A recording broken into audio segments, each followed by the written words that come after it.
Okay. KL Rahul కీపర్‌గా మంచిగా fly అవుతున్నారు బ్యాట్స్‌మెన్‌గా. అంటే ఇప్పుడు ఛాంపియన్స్ ట్రోఫీ రాబోతుంది గదా! తనను పక్కన పెట్టి ఆ ప్లేస్‌లో ఇంకొకరికి ఇస్తారు అని కూడా మనం వింటున్నాము. ఇది ఎంతవరకు నిజం? అసలు అలా చేయడం వల్ల ఏంటి కలిసొచ్చేది ఏంటి? కలిసి రానిది? ఒకటండి, కేఎల్ రాహుల్నే మెయిన్ కీపర్గా అనుకున్నారు. అక్కడ రిషబ్ పంత్ కూడా ఉన్నాడు, కేఎల్ రాహుల్ ఉన్నాడు, ఇద్దరు టీంలో ఉన్నారు. కానీ ఎప్పుడైతే ఈ సిరీస్లో 2 మ్యాచ్లో కేఎల్ రాహుల్ ఆడించారో మన టీమ్ మేనేజ్మెంట్ ఉద్దేశం మనకు అర్థమైంది. ఏంటంటే KL Rahul is their first choice. So KL రాహుల్తోనే వెళ్తారు వాళ్ళు కీపర్గా అని అర్థమైంది.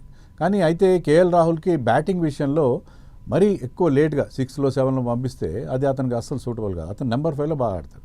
కానీ టీమ్ ఇంట్రెస్ట్ ప్రకారం ఒక లెఫ్ట్ హ్యాండర్ ఉండాలని చెప్పి అక్షర్ని అతనికంటే ముందు పంపించడం, లేట్గా రావడం వల్ల కేఎల్ రాహుల్ తనకు అలవాటు లేని ప్లేస్లో అతను రన్స్ చేయలేకపోవడం అనేది. But KL Rahul experience player. అతను ఫామ్లోకి వస్తే థర్డ్ మ్యాచ్లో కనీసం అతన్ని కాస్త ముందు పంపించి అతనికి కాస్త ఎక్కువ బ్యాటింగ్ వచ్చేలా చేస్తే, కాన్ఫిడెన్స్ వస్తే అతను కూడా ఆడే అవకాశం ఉంది. సో ఈ ఎప్పుడైనా సరే ఒక ప్లేయర్ ఇద్దరు కీపర్స్ ఉన్నప్పుడు టీమ్ మేనేజ్మెంట్ చాలా క్లారిటీతో వ్యవహరించాలి. సో నువ్వే కంటిన్యూ అవుతావు, నువ్వు ఫెయిల్ అయినా సరే నీతోనే ఉంటామని అంటే ఆ ప్లేయర్ ప్రెషర్ లేకుండా ఉంటాడు. కేఎల్ రాహుల్కి ఆ కాన్ఫిడెన్స్ కానీ టీమ్ ఇస్తే I think he will be back in form అని అనుకుంటున్నాను. ఓకే. అంటే ఛాంపియన్స్ ట్రోఫీలో రిషబ్ పంత్ని ఆడిస్తారు కేఎల్ రాహుల్ ప్లేస్లో అని చెప్పి అంటున్నారు కదా. ఒకవేళ రిషబ్ పంత్ ఆడితే ఎలా ఉంటుంది ఛాంపియన్స్ ట్రోఫీలో?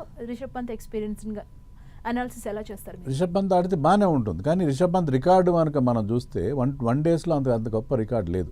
వెరాజ్ కేఎల్ రాహుల్ ఈవెన్ వరల్డ్ కప్లో బాగా ఆడాడు, కన్సిస్టెంట్ ప్లేయర్, కీపింగ్ కూడా బాగా చేస్తున్నాడు. సో మెయిన్గా రిషబ్ పంత్ కంటే కూడా KL Rahul better candidate. Rishabh Pant కొన్ని అడ్వాంటేజ్ అంటే ఇది left hander. So left hander కాబట్టి అతను కాస్త కౌంటర్ అటాక్ చేయగలుగుతాడనే ఉద్దేశం తప్పిస్తే ఐ థింక్ ఈ లాంగర్ ఫార్మాట్లో కేఎల్ రాహుల్ అంటే కన్సిస్టెంట్ ప్లేయర్ ఉంటే, ఒకవేళ ముందు కనుక వికెట్లు పడినా సరే ముందు ఉన్న బ్యాట్స్మెన్ అతను తర్వాత పరిస్థితి చక్కదిద్దే పరిస్థితి ఒక అవకాశం ఉంటుంది. So I think KL Rahul is the right choice అని అనుకుంటున్నాను నేను. టీం కూడా అదే ఉద్దేశంతో వెళ్తున్నారు. రిషబ్ పంత్ అనే ఒక ఆప్షన్ ఉంటుంది, but I think first choice KL Rahul మాత్రమే ఉంటాడని చెప్పి మనం ఎక్స్పెక్ట్ చేయొచ్చు. అది అతను కూడా కన్వే చేయాలి. అతను కూడా కన్వే చేసి అతని మీద ప్రెషర్ లేకుండా చేస్తే అతని బ్యాటింగ్ ఆటోమేటిక్గా ఇంప్రూవ్ అయ్యే అవకాశం ఉంటుంది. అలా కాకుండా నీ వెనకాల somebody is breathing down your neck, నీ వెనకాల రిషబ్ పంత్ ఉన్నాడు, ఒకవేళ నువ్వు ఫెయిల్ అయితే రిషబ్ పంత్ టీంలోకి వస్తాడు అనే ఒక ఫీలింగ్ ఉంటే ఏ ప్లేయర్ అయినా కొంచెం తడబడే అవకాశం ఉంటుంది.